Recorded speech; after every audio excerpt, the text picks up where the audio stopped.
అసెంబ్లీలో AI technology ద్వారా attendance వేసే సౌకర్యం తీసుకురాబోతుంది కూటమి ప్రభుత్వం. అసెంబ్లీలోకి రాకుండా లాబిన్లో ఉన్న రిజిస్టర్లో సంతకాలు పెట్టి బయట నుంచి వెళ్లిపోయే వైసీపీ ఎమ్మెల్యేలకు కూటమి ప్రభుత్వం చెక్ పెట్టబోతుందని చెప్పుకోవచ్చు. ఏఐ ద్వారా అటెండెన్స్ వేసే టెక్నాలజీని తీసుకురాబోతున్నారు.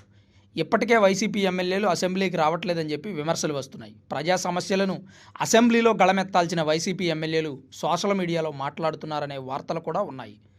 60 రోజులు అసెంబ్లీకి రాకపోతే అనర్హత వేటు వేసి ఎలక్షన్లకు వెళ్లే అవకాశమూ లేకపోలేదు. అయినా వైసీపీ నేతలు అసెంబ్లీకి రాకుండా రిజిస్టర్లో సంతకాలు పెట్టి జీతాలు తీసుకోవడం ఏంటని ప్రజానేతలు మండిపడుతున్నారు. అధికారం ఉన్నప్పుడు ప్రజల సమస్యలు పట్టించుకోలేదు, అధికారం పోయిన తర్వాత ప్రజల సమస్యల మీద దృష్టి పెట్టట్లేదని వైసీపీ నేతలను ఉద్దేశించి నెటిజన్లు కామెంట్స్ చేస్తున్నారు. టెక్నాలజీని వాడడంలో చంద్రబాబు తర్వాతే ఎవరైనా అని మరికొంతమంది అభిప్రాయం. ఒకవేళ ఈ ఏఐ టెక్నాలజీ అందుబాటులోకి వస్తే ఖచ్చితంగా అసెంబ్లీకి వచ్చి సమావేశంలో పాల్గొని ఏఐ ద్వారా అటెండెన్స్ వేస్తేనే జీతం వస్తుంది. లేదంటే ఎమ్మెల్యేలకి జీతం కూడా రాకపోవచ్చు. దాంతోపాటు అనర్హత వేటు కూడా పడే అవకాశం ఉంది.